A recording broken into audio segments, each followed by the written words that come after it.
We are so glad you could join us for our online sermon today. Before we hear God's word, we will have scripture read. நீங்கள் இணையம் வழியாக இடம்பெறும் பிரசங்கத்தில் எங்களோடு இணைந்திருப்பதில் நாங்கள் மகிழ்ச்சி அடைகிறோம். ஆண்டவருடைய வார்த்தையை கேட்பதற்கு முன்பாக வேத வாசிப்பு வாசிக்கப்படும். கர்த்தருக்கு ஸ்தோத்திரம். இன்று தேவ செய்திக்கென்று எடுக்கப்பட்ட வேத பகுதி யோவான் எழுதின சுவிசேஷம் 6வது அதிகாரம் வசனங்கள் 1-14 வரை வாசிக்கப்படும். இவைகளுக்கு பின்பு இயேசு திபேரியா கடல் என்னப்பட்ட கலிலேயா கடலின் அக்கறைக்கு போனார். அவர் வியாதிக்காரரிடத்தில் செய்த அற்புதங்களை திரளான ஜனங்கள் கண்டபடியால் அவருக்கு பின் சென்றார்கள். இயேசு மலையின் மேல் ஏறி அங்கே தம்முடைய சீஷருடனே கூட உட்கார்ந்தார். அப்பொழுது யூதருடைய பண்டிகையாகிய பஸ்கா சமீபமாய் இருந்தது. இயேசு தம்முடைய கண்களை ஏறெடுத்து திரளான ஜனங்கள் தம்மிடத்தில் வருகிறதை கண்டு பிலிப்புவை நோக்கி, இவர்கள் சாப்பிடத்தக்கதாக அப்பங்களை எங்கே கொள்ளலாம் என்று கேட்டார். தாம் செய்ய போகிறதை அறிந்திருந்தும் அவனை சோதிக்கும்படி இப்படி கேட்டார். பிலிப்பு அவருக்கு பிரதியுத்தரமாக, இவர்களில் ஒவ்வொருவர் கொஞ்சம் கொஞ்சம் எடுத்துக்கொண்டாலும் 200 பணத்து அப்பங்களும் இவர்களுக்கு போதாதே என்றான். அப்பொழுது அவருடைய சீஷரில் ஒருவனும் சீமோன் பேதுருவின் சகோதரனுமாகிய அந்திரேயா அவரை நோக்கி, இங்கே ஒரு பையன் இருக்கிறான். அவன் கையில் 5 வாற்கோதுமை அப்பங்களும் 2 மீன்களும் உண்டு. ஆனாலும் அவைகள் இத்தனை ஜனங்களுக்கு எம்மாத்திரம் என்றான். இயேசு, ஜனங்களை உட்கார வையுங்கள் என்றார். அந்த இடம் மிகுந்த புல்லுள்ளதாய் இருந்தது. பந்தியிருந்த புருஷர்கள் ஏறக்குறைய 5000 பேராய் இருந்தார்கள். இயேசு அந்த அப்பங்களை எடுத்து ஸ்தோத்திரம் பண்ணி சீஷர்களிடத்தில் கொடுத்தார். சீஷர்கள் பந்தே இருந்தவர்களுக்கு கொடுத்தார்கள். அப்படியே மீன்களையும் அவர் எடுத்து அவர்களுக்கு வேண்டிய மட்டும் கொடுத்தார். அவர்கள் திருப்தி அடைந்த பின்பு அவர் தம்முடைய சீஷர்களை நோக்கி, ஒன்றும் சேதமாய் போகாதபடிக்கு மீதியான துணிக்கைகளை சேர்த்து வையுங்கள் என்றார். அந்தபடியே அவர்கள் சேர்த்து வாற்கோதுமை அப்பங்கள் 5 அவர்கள் சாப்பிட்டு மீதியான துணிக்கைகளினாலே 12 கூடைகளை நிரப்பினார்கள். இயேசு செய்த அற்புதத்தை அந்த மனுஷர் கண்டு, மெய்யாகவே இவர் உலகத்தில் வருகிறவரான தீர்க்கதரிசி என்றார்கள். ஆமேன். இது தேவனுடைய வசனம். நாம் அனைவரும் சேர்ந்து செல்வோம். தேவனுக்கு ஸ்தோத்திரம். ஜெபம் செய்வோமே. பரமநிலத்தில் இருக்கிற எங்கள் பிதாவே, Heavenly Father, எங்கள் கண்மலையும் எங்கள் மீட்புறமாகிய கர்த்தாவே, என் வாயின் வார்த்தைகளும் எங்கள் இருதயத்தின் தியானமும் உமது சமூகத்தில் பிரீதியாய் இருப்பதாக.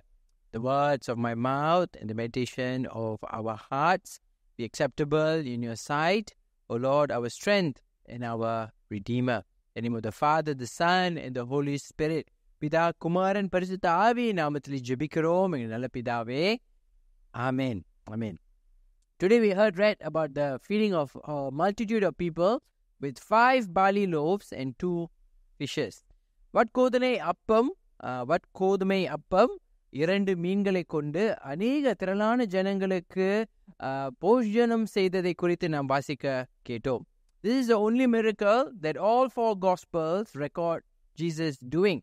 இந்த ஒரு அற்புதம் மட்டுமே இந்த 4 நம்முடைய சுவிசேஷங்களிலும் பதிவு செய்யப்பட்ட ஒரு அற்புதமாய், இயேசு செய்த இந்த அற்புதத்தை பதிவு செய்த ஒரு அற்புதமாய் இது இருக்கிறது. Now this tells us that it's a very significant event. இது மிகவும் ஒரு குறிப்பிடத்தக்க ஒரு முக்கியமான நிகழ்ச்சி என்று இது நமக்கு வலியுறுத்துகிறது. Now Jesus comes to Bethsaida to rest with his hungry and tired disciples. That's the background. இங்க இதனுடைய பின்னணியம் என்னவென்றால், பசியும் சோர்வும் கொண்ட தன்னுடைய சீஷர்களோடு ஓய்வெடுக்கும்படியாக இயேசு பெத்சையாதாவுக்கு வந்திருக்கிறார் என்று நாம் பார்க்கிறோம். But when he saw the crowd that had gathered, he had compassion on them. ஆனால் அங்கு அவரை தேடி வந்த அந்த திரளான ஜனங்களை கண்ட பொழுது அவர் அவர்கள் மேல் மனது முருகினார் என்று நாம் வாசிக்கிறோம். The crowd was like lost sheep without a shepherd. ஒரு மேய்ப்பன் இல்லாத தொலைந்து போன ஆட்டு மந்தை போல் அவர்கள் இருந்தார்கள். So Jesus, the good shepherd, had compassion on them and taught them about the kingdom of God. நல்ல மேய்ப்பனாகிய இயேசு அவர்கள் மேல் இரக்கம் கொண்டு அவர்களுக்கு தேவனுடைய ராஜ்யத்தை குறித்து கற்பிக்கும்படியாய் ஆரம்பிக்கிறதை குறித்து நாம் மார்க் 6:34 வாசிக்கலாம். We can read about this in Mark 6:34. Now the crowd was looking for healing. So Jesus had compassion on them and healed their sick. இங்கு அவர்கள் வந்திருந்த திரளான ஜனங்கள் அவருடைய சுகவீனங்களுக்கு சுகம் பெறும்படியாய் இயேசுவை தேடி வந்தார்கள். இயேசு அவர்கள் மேல் மனதுருகி அவர்களுடைய சுகவீனர்களை அவர் சுஸ்தமாக்கினார் என்று நாம் வாசிக்கிறோம். லூக்கா 9:11, மத்தேயு 14:14. Luke 9:11, Matthew 14:14. Now, but Jesus knew that the crowd was not really following him around because they had believed that he was the Messiah. அவர்தான் வரவேண்டிய மேசையா என்று இவர்கள் அறிந்து விட்டார்கள் என்று அறியாதபடி இருக்கிறார்கள் என்று இயேசு அதை அறிந்து அவர்கள் அவரை சுத்தி வருவதின் காரணத்தை அவர் அறிந்திருந்தார். The crowd was following Jesus around because they wanted Jesus to meet their needs. அவருடைய தேவைகளை சந்திக்கும்படியாய் அவர்கள் இயேசுவை பின்தொடர்ந்து வந்து கொண்டிருந்தார்கள். John 6:26, யோவான் 6:26. The crowd and the disciples could only see the miracles of God. கூட்டம் மற்றும் அல்லாதபடி சீஷர்களும் சரி அவர்கள் தேவனுடைய அற்புதங்களை மட்டுமே பார்க்க முடிந்தவர்களாய் இருந்தார்கள். Jesus was a miracle worker, a prophet like those old prophets. பழைய ஏற்பாடிலே இருக்கக்கூடிய தீர்க்கதரிசிகள் போல அவர் ஒரு அற்புதம் செய்யக்கூடியவராய் இருந்தார் என்று நம்பக்கூடிய ஜனங்களாய் இவர்கள் இருந்தார்கள். Now Jesus was going to challenge the disciples and the crowd into thinking about Jesus, who Jesus really is. John 6:29. இயேசு அந்த ஜனங்களையும் சீஷர்களையும் அவர்கள் இயேசு உண்மையானவைகவே யாராய் இருக்கிறார் என்ற கண்ணோட்டத்தை அவர்களிடத்திலே அவர் சவால் விடும்படி அவர் இருக்கக்கூடியவராய் இருக்கிறார் என்று யோவான் 6:29 நாம் வாசிக்கலாம். And that is why I've titled today's sermon as Jesus, the bread of life. இயேசுவே ஜீவ அப்பம் என்று இந்த பிரசங்கத்தை நான் தலைப்பு இட்டிருக்கிறேன். My friends, the question we have to ask is like the crowd. Do we only come to Jesus, pursue Jesus like this crowd so that Jesus can meet our needs? நம்மளுடைய தேவைகளை சந்திக்கும்படியாய் கூட இந்த ஜனங்கள் எப்படி இயேசுவை பின்தொடர்ந்து வந்தார்களோ அவனமாக நாமும் இயேசுவை பின்தொடர்ந்து வரக்கூடியவர்களாய் இருக்கிறோமா? Do we know the miracles of God or do we know the God of the miracle? நாம் தேவனுடைய அற்புதங்களை அறிந்த ஜனமாய் இருக்கிறோமா அல்லது அற்புதங்களின் தேவனை அறிந்தவர்களாய் இருக்கிறோமா? Do we know Jesus, the bread of life? இயேசுவை ஜீவ அப்பம் என்று அறிந்தவர்களாய் இயேசுவை அறிந்தவராய் நாம் இருக்கிறோமா? When we talk about bread, it reminds us and brings us to the time where God fed the Israelite people with manna.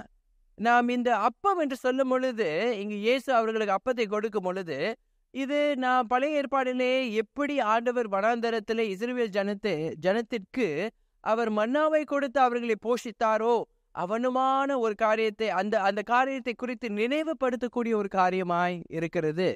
It proves that only God can feed his people miraculously in the wilderness. இந்த வனாந்தரத்திலே ஆண்டவர் ஒருவர் மட்டுமே தன்னுடைய ஜனத்திற்கு போஷணம் செய்ய முடியும் என்ற ஒரு ஆதாரத்தை இங்கு கொடுக்கக்கூடியதாய் இருக்கிறது. And that leads us to acknowledge that Jesus is God. அது நம்மை இயேசு தேவனாய் இருக்கிறார் என்று அங்கீகரிக்க வழிநடத்தக்கூடியதாய் இருக்கிறது. So what is the miracle of God here? இங்கு இயேசு ஆண்டவர் செய்த இந்த அற்புதம் என்னவென்று நாம் பார்க்க இருக்கிறோம். லூக்கா அவனுடைய சுவிசேஷ அதிகாரத்திலே அவர் இந்த அற்புதத்தை பிலிப்பினுடைய சொந்த ஊராய் இருந்த பெத்சாய்டா இடத்திலே அவர் செய்கிறார் என்று நாம் இங்கு வாசிக்கிறோம். Luke's gospel tells us that this happened near Philip's hometown of Bethsaida. Luke 9:10, John chapter 1 verse 44. This is probably why Jesus asked Philip, where are we to buy bread for this people? இதனால் தான் இயேசு பிலிப்பினிடத்திலே நாம் இந்த திரளான ஜனம் சாப்பிடும்படியாக அப்பத்தை எங்கு வாங்கலாம் என்று கேட்டாரோ. Jesus asked this question maybe because Philip knew where to buy bread, but more so to also test him about his understanding. இயேசு ஏன் இந்த கேள்வியை கேட்டு இருக்கலாம் என்றால், பிலிப்புக்கு எங்கு அப்பம் வாங்கலாம் என்று தெரிந்திருக்கலாம் என்றால் இது அவனுடைய சொந்த ஊராய் இருக்கிறது. ஆனால் நாம் வசனத்தை பார்க்கும் பொழுது அங்கு அவனை சோதிக்கும்படியாய் இயேசு அவனிடத்திலே இந்த கேள்வியை கேட்டார் என்று நாம் வாசிக்கிறோம். So in John 6 chapter 5, யோவான் 6ஆம் அதிகாரம் 5ஆம் வசனத்திலே இதை குறித்து நாம் வாசிக்கலாம். Now Philip, Nathanael response to Jesus are quite different in John chapter 1 verse 43 to 49. யோவான் 1ஆம் அதிகாரம் 43ஆம் வசனத்திலிருந்து 49ஆம் வசனத்தை நாம் பார்க்கும் பொழுது அங்கு பிலிப்பினுடைய மறு உத்தரமும் நத்தேனியேலுடைய மறு உத்தரமும் வேறாய் இருக்கிறது. And actually, to be honest, even Andrew and Peter are said to be from this area. அந்திரேயாவும் பேதுரும் கூட இதே இடத்திலிருந்து வந்தவர்களாய் இருக்கிறார்கள் என்று நாம் வாசிக்கலாம். So does Philip see, when we read John chapter 1 verse 43 to 49, does Philip see Jesus as a worker of God's miracles, or does he see Jesus as a God of miracles? நாம் இந்த யோவான் 1ஆம் அதிகாரம் 43 49 வசனங்களை நாம் வாசிக்கும் பொழுது அங்கு தேவனுடைய அற்புதங்களை செய்யக்கூடிய ஊழியக்காரராய் இயேசு இருக்கிறாரா, அல்லது அற்புதங்களின் தேவனாகிய ஜீவ அற்பமாய் இயேசு இருக்கிறாரா என்று பிலிப் எப்படி பார்க்கிறார் இயேசுவை? For Philip, Jesus is a promised prophet and the son of Joseph in John chapter 1. யோவான் 1ஆம் அதிகாரத்திலே இயேசுவை பிலிப்பு பார்க்கும் பொழுது அங்கு அவர் இங்கு வாக்குத்தத்தம் செய்யப்பட்ட தீர்க்கதரிசி, வரவேண்டிய தீர்க்கதரிசி, அவர் யோசேப்பினுடைய மகனாய் இருக்கிறார் என்று பிலிப்பு பார்க்கிறார். And Philip could not see past Jesus' humanity. இயேசுவின் மனிதத்துவத்தை கடந்து இங்கு பிலிப்பு அவரை பார்க்க முடியாதபடி இருக்கிறார். Friends, many of us in our world, many faiths cannot see past Jesus' humanity. இயேசுவுடைய மனிதத்துவத்தை கடந்து அவரை குறித்து அநேக ஜனங்கள் அல்லது அநேக விசுவாசங்கள் காணாதபடி கஷ்டப்படக்கூடியவர்களாய் இருக்கிறார்கள். But that is exactly what all the signs and miracles and sayings in the Gospel of John speak to us about.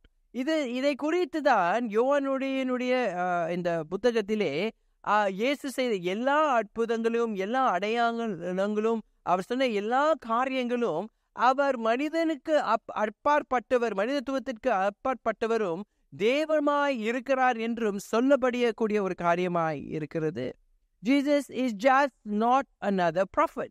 இயேசு இன்னொரு தீர்க்கதரிசி மட்டும் அல்ல. Jesus is not just another human being who has divine favor. தேவனுடைய தயவு பெற்ற இன்னொரு மனிதன் அல்ல. Jesus is just not a leader of a new religion. ஒரு புது விசுவாசத்தினுடைய தலைவர் மட்டும் அல்ல. When we cannot see Jesus, when we cannot see who Jesus really is, we really do not have much to offer to a hungry world, my friends. நண்பர்களே, நாம் இயேசு உண்மையாய் யாராய் இருக்கிறார் என்று நாம் அறியாதபடி இருக்கும் பொழுது இந்த பசி உள்ள உலகத்திற்கு நம்மால் அதிகமாக கொடுக்க முடியாத ஒரு ஏழ்மையிலே நாம் இருக்கிறோம். Philip and the disciples, my friends, have nothing to offer to the hungry crowd. அங்கு வந்திருந்த திரளான ஜனத்திற்கு பிலிப்பும் சீஷர்களிடத்திலும் அவர்களுக்கு கொடுக்க எதுவும் இல்லை. Matthew chapter 14 verse 17. மத்தேயு 14ஆம் அதிகாரம் 17ஆம் வசனம்.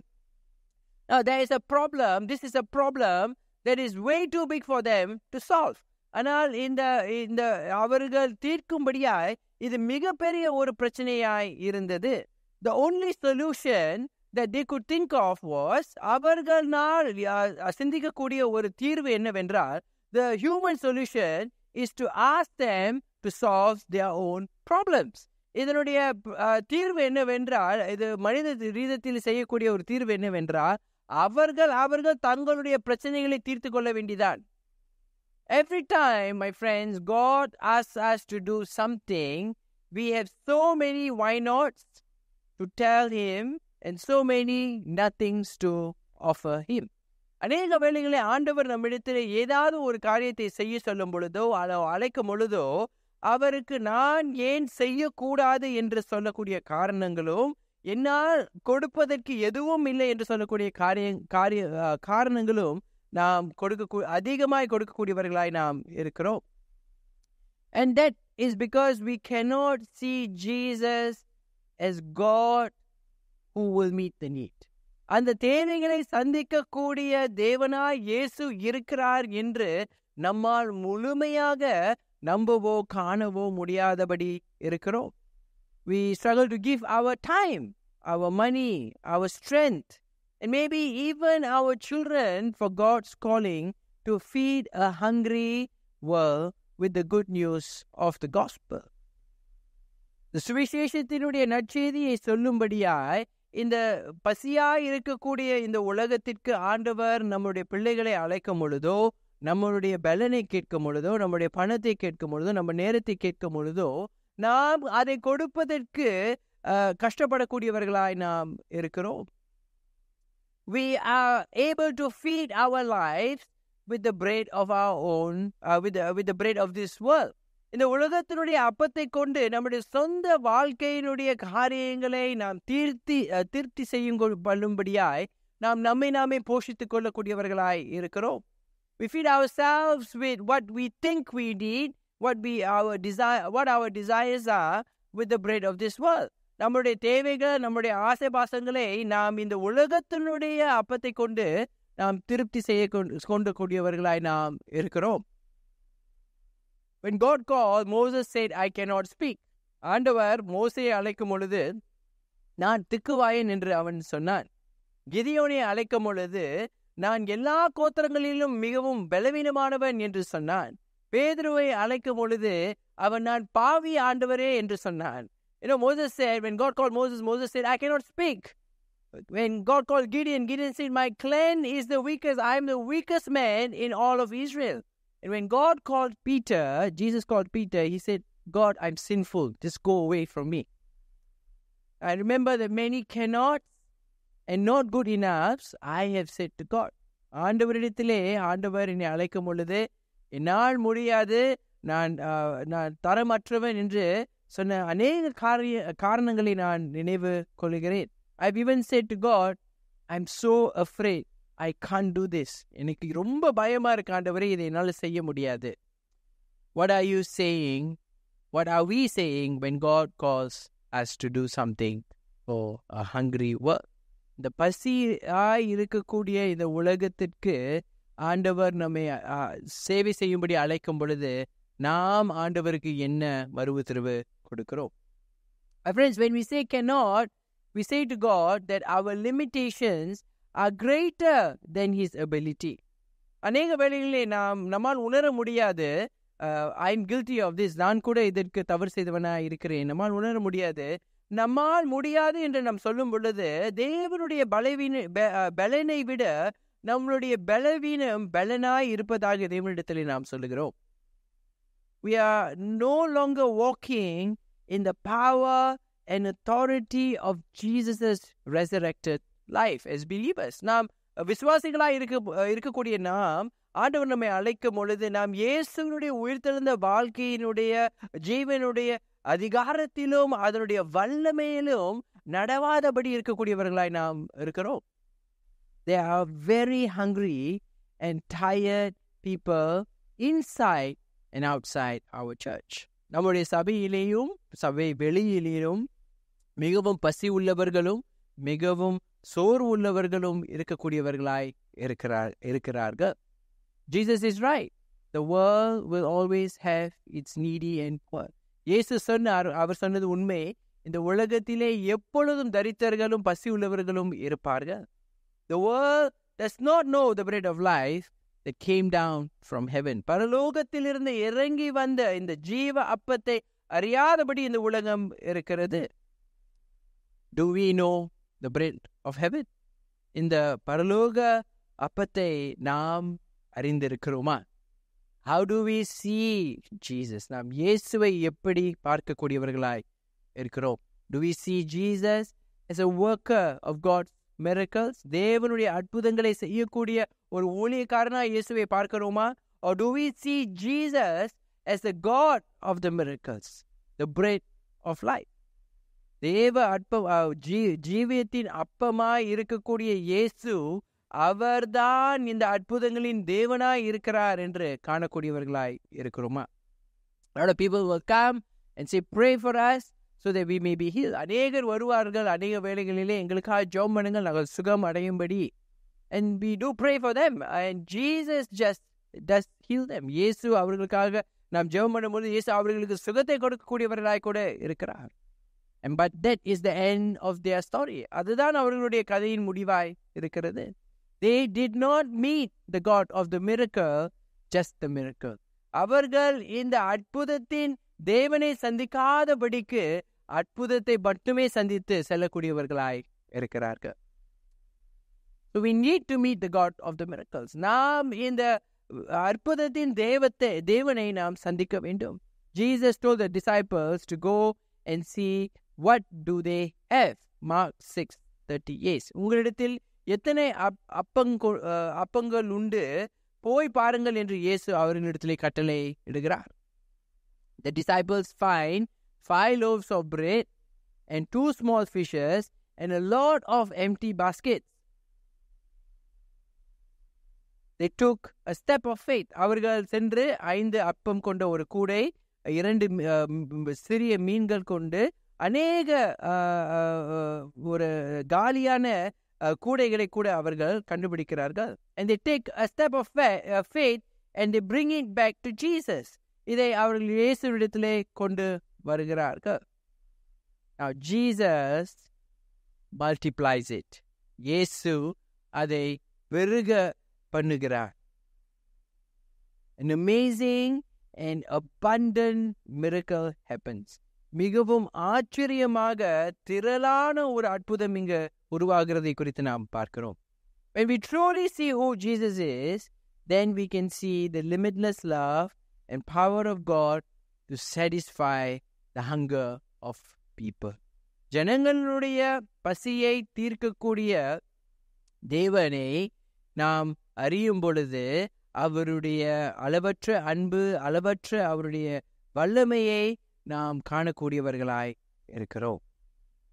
When we believe in His providence to provide more than enough to meet the need of the hungry and tired, He does. When we believe in Jesus, நாம் இயேசுவை நம்பும் பொழுது அவர் இந்த பசியுள்ள, இந்த களைப்புள்ள இந்த ஜனங்களுடைய தேவைகளை சந்திக்க அவர் மிகவும் வல்லமையாய் இருக்கிறார் என்ற அனுபவத்தை நாம் பெறக்கூடியவர்களாய் இருக்கிறோம். There are people that who are willing to believe in what God wants them to do. இயேசு சொல்வதை குறித்து, ஆண்டவர் சொல்வதை குறித்து செயல்படும்படியாய் இருக்கக்கூடியவர்கள் இருக்கிறார்கள். Would you start a bakute shop to transform the lives of those who have been broken? உடைந்து போன வாழ்க்கைகளை மாற்றும்படியாய், அவர்களுக்கு ஒரு வேலை கொடுக்கும்படியாய் ஒரு கடையை, ஒரு சாப்பாட்டு கடையை நீங்கள் ஆரம்பிக்க தயாராக இருப்பீர்களா?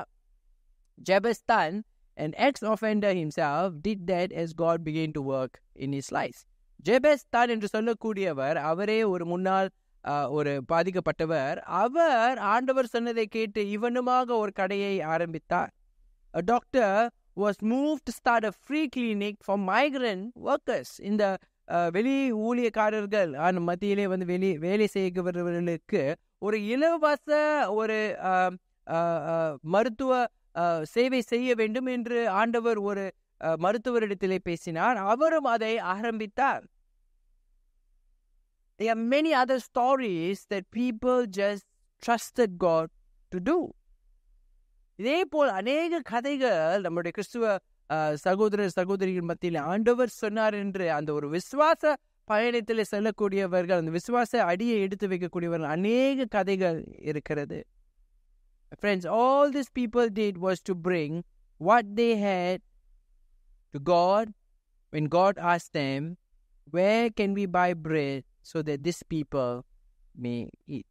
இவர்களிடத்திலே ஆண்டவர் சாப்பிடத்தக்கதாக அப்பங்களை எங்கு கொள்ளலாம் என்று கேட்கும் பொழுது, இவர்களுக்கு போஷணம் செய்ய வேண்டுமே, இவர்களிடத்திலே நாம் எங்கு அப்பத்தை வாங்கி இவர்களுக்கு கொடுக்கலாம் என்று இந்த கிறிஸ்துவர்கள் இந்த இடத்துல கேட்கும் பொழுது, அவர்கள் இருந்த கொஞ்சத்தை அவர்கள் எடுத்துட்டு வந்து ஆண்டவரிடத்தில் கொடுக்கும் பொழுது அது ஒரு மிகப்பெரிய ஆசீர்வாதமாய் மாறியது.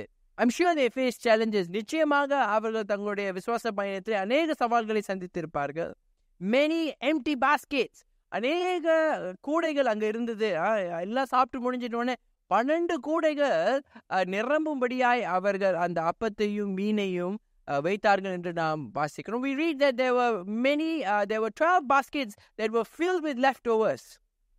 But when we started, there was only one basket that had food in it. ஆனால் நாம் ஆரம்பிக்கும் பொழுது, இயேசு அங்கு ஆரம்பிக்கும் பொழுது ஒரே ஒரு கூடையில மட்டும்தான் சாப்பாடு இருந்தது. ஆனால் 12 கூடைகள் இறுதியிலே நிரப்பப்பட்டது என்று நாம் வாசிக்கிறோம். So there were many empty baskets, meaning there can be no funding, there can be no support from friends, family, leaders or even church. நாம் எவனுமாக ஆண்டவர் அழைக்கக்கூடிய ஊழியத்திலே நாம் செல்லும் பொழுது நமக்கு போதிய பணம் இராதபடி இருக்கும். நம்முடைய ஊழியத்தை தாங்கும்படியாய் நம்மளுடைய நண்பர்கள், நம்முடைய குடும்பத்தினர், நம்முடைய தலைவர்கள், நம்முடைய சபை கூட நம்மோடு வராதபடி இருக்கக்கூடியதாய் இருக்கும். ஆனால் நாம் இருக்கக்கூடிய சிறுதை நாம் ஆண்டவரிடத்தில் கொடுக்கும் பொழுது ஆண்டவர் அதை பெருக செய்யக்கூடியவராய் இருக்கிறார். Friends, God may not be calling us to feed thousands of people. அநேகருக்கு நாம் போஷணம் செய்யும்படி ஆண்டவர் நம்மை அழைக்காதபடி இருக்கலாம். Maybe God is asking you to visit a friend who is physically, emotionally and spiritually hungry. ஆனால் ஆண்டவர் ஒருவர் ஆவிக்குரிய அல்லது ஒரு சரிதபூர்ணமாக அல்லது ஒரு தன்னுடைய உணர்வு பூர்வமாக பசி உள்ளவரை சந்திக்கும்படி ஆண்டவர் உங்களை அழைக்கலாம். Maybe God is asking you to visit your neighbor. உங்களுடைய அண்டை வீட்டாரரை அல்லது உங்களுடைய கட்டுமான இடத்திலே உங்களுடைய எஸ்டேட்ல இருக்கக்கூடிய ஒருவரை நீங்கள் சந்திக்கும்படி ஆண்டவர் உங்களிடத்தில் பேசிக்கொண்டு இருக்கலாம். Maybe God is asking you to invite someone to your house for care group or to share the gospel. ஆனால் ஒரு இடத்திலே நீங்கள் சுவிசேஷத்தை சொல்லும்படியோ அல்லது நம்மளுடைய வீட்டு கூட்டத்துக்கு அழைக்கும்படி ஆண்டவர் உங்களிடத்திலே பேசிக்கொண்டு இருக்கலாம். Whatever that God may be asking you to do for His kingdom, are you willing to bring the very little you have to God? Place it in His hands so that He will multiply it. ஆனால் ஆண்டவர் நம்மை அவருடைய ராஜ்யத்திற்கென்று ஏதேனும் ஒரு காரியம் செய்யும்படியாய் அழைத்து கொண்டு கூடியவராய் இருக்கலாம். நாம் அதை நம்பி நம்மிடத்தில் இருக்கக்கூடிய சிறிது கொஞ்சமான காரியத்தை நம்முடைய காரியத்தை ஆண்டவருடைய இந்த ஆசீர்வதிக்கக்கூடிய கரங்களிலே வைக்கும்படியாய் நாம் நம்புவோமா? Who is Jesus to you? இயேசு உங்களுக்கு யாராய் இருக்கிறார்? My friends, you become to church. நாம் சபைக்கு வருகிறோம். நாம் காணொளிகளை காணக்கூடியவர்களாக இருக்கிறோம். We see Christian videos, sermons, worship and everything. Do we only come to Jesus, pursue Jesus like this crowd so that our needs can be met? தங்களுடைய தேவைகளை சந்திக்கும்படியாய் இயேசுவை பின்பற்ற தொடர்ந்த இந்த திரளான கூட்டத்தை போல் நாம் இயேசுவிலே வருகிறோமா? என்னுடைய தேவையை சந்திங்க ஆண்டவரே, என்ன பாருங்க ஆண்டவரே, எனக்கு கஷ்டமா இருக்கு அப்படின்னு சொல்லி நம்ம வந்துட்டு இருக்கிறோம். Are we coming to Jesus? Come Lord, Jesus, look at me, look at my need, look at what I need, Lord. What is my desire? Look at it and meet that. Is that how we are pursuing Jesus? Or do we know the miracles of God? Do we know the miracles of God or do we know the God of the miracles? நாம் ஆண்டவருடைய அற்புதங்களை மட்டும் அறிந்து அவரிடத்தில் வரக்கூடியவர்களாக இருக்கிறோமா, அல்லது அற்புதங்கள் செய்யக்கூடிய ஆண்டவரை அறியும்படியாய் வருகிறோமா? Friends, whatever your need is, I want to assure you that God will fulfill it, will meet that need. உங்களுடைய தேவை எதாக இருந்தாலும் நாம் இயேசுவிடத்தில் வரும்பொழுது நிச்சயமாக ஆண்டவர் அந்த தேவையை சந்திப்பார். அந்த தேவையை சந்திக்கக்கூடிய ஆண்டவருடைய கரத்தை நீங்கள் பார்க்கும் பொழுது நீங்கள் அவருடைய முகத்தை பார்த்து அவரோடு இருக்கும்படியாய் ஒரு உறவு கொள்ளும்படியாய் அவரையும் பார்க்க நான் உங்களை உற்சாகப்படுத்துகிறேன். So God definitely will meet your need when you come to Him. And that's a promise and a covenant in the Bible. He will not shun you away. But when you come and receive from His hands your need, may I encourage you to also look at His face, to have a relationship with Him, to know the God of the miracle. அந்த அற்புதத்தை தேவனை நீங்கள் அறிந்து கொள்ளும்படியாய் நான் உங்களை உற்சாகப்படுத்துகிறேன். But God is calling you also to do something. ஆண்டவருக்கு ராஜ்யத்திற்கு என்று ஏதேனும் ஒரு காரியம் செய்யும்படி ஆண்டவர் உங்களை அழைக்கிறார் என்றால் நீங்கள் அவருக்கு மறு உத்தரவு கொடுப்பீங்களா? You may have many challenges, you may have many deficits. உங்களுக்கு அநேக சவால்கள் இருக்கலாம், அநேக குறைகள் இருக்கலாம். ஆனால் ஆண்டவர் அவருடைய ராஜ்யத்திற்கு ஒரு காரியம் செய்ய வேண்டும், சுவிசேஷத்திற்கு ஒரு காரியம் செய்ய வேண்டும் என்று உங்களை அழைக்கும் பொழுது நீங்கள் தைரியமாய் முன்னேறி வருவீர்களா? Let's pray now. ஜெபம் செய்வோமே. ஆண்டவரே, இதோ இந்த பிரசங்கத்தின் மூலமாய் நீர் எங்களிடத்தில் பேசியிருக்கிறீர். ஆண்டவரே, நீரே பரலோகத்திலிருந்து இறங்கி வந்த ஜீவ அப்பமாய் இருக்கிறீர். நீர் உம்முடைய வார்த்தை மூலமாய் எங்களை போஷித்து பலப்படுத்தக்கூடியவராய் இருக்கிறீர். அதே வேளையிலே எங்களுடைய தேவைகளை சந்திக்கக்கூடியவராய் இருக்கிறீர். ஆண்டவரே, இதோ அதே போல் இந்த உலகத்தினுடைய தேவைகளை நாங்கள் சந்திக்கும்படியாய் எங்களுக்கு கிருபை செய்யுங்க. ஆண்டவரே, எங்களுடைய குற்றக்குறைகளை, எங்களுடைய பலவீனங்களை நாங்கள் பார்க்காதபடி எங்களிடத்தில் இருக்கக்கூடிய சிறிய காரியத்தை, கொஞ்ச காரியத்தை உம்மிடத்திலே நாங்கள் கொண்டு வரும் பொழுது, உம்முடைய கரத்திலே நாங்கள் கொடுக்கும் பொழுது அதை நீர் பெருக பண்ணக்கூடியவராய் இருக்கிறீர், நீர் அதை வர்த்திக்க பண்ணக்கூடியவராய் இருக்கிறீர் என்று நம்பி இதோ உமக்கு நாங்கள் மறு உத்தரவு கொடுக்கிறோம். ஆண்டவரே, இயேசுடைய வல்ல நாமத்தில் ஜெபிக்கிறோம் எங்களுடைய நல்ல பிதாவே, ஆமென். We hope you have been blessed by the word of God today. If you have any questions after hearing the sermon today or need someone to talk to, please contact our church office. We would like you to know that you are not alone and that we as a church are willing to journey with you. We hope to be a safe space where you can grow in Christ as a person. We hope you have a great week. God bless you. பிரசங்கத்துக்கு பிறகு தேவனுடைய வார்த்தையால் நீங்கள் ஆசீர்வதிக்கப்பட்டீர்கள் என நம்புகிறோம். பிரசங்கத்தை கேட்ட பிறகு உங்களுக்கு ஏதேனும் கேள்விகள் இருந்தால் அல்லது யாரிடமாவது பேச வேண்டும் என்றால் எங்கள் சபை அலுவலகத்தை தொடர்பு கொள்ளுங்கள். நீங்கள் தனிமையில் இல்லை என்றும் உங்களோடு சேர்ந்து பயணம் செய்ய நாங்கள் சபையாக முன் வருகிறோம் என்பதை நீங்கள் அறிய வேண்டும் என்று நாங்கள் விரும்புகிறோம். நீங்கள் கர்த்தருக்குள் ஒரு நபராக வளர்ச்சி அடைவதற்கு உங்களது பாதுகாப்பான இடமாக நாங்கள் இருக்க விரும்புகிறோம். இந்த வாரம் உங்களுக்கு சிறந்த வாரமாக அமையட்டும். ஆண்டவர் உங்களை ஆசீர்வதிப்பாராக.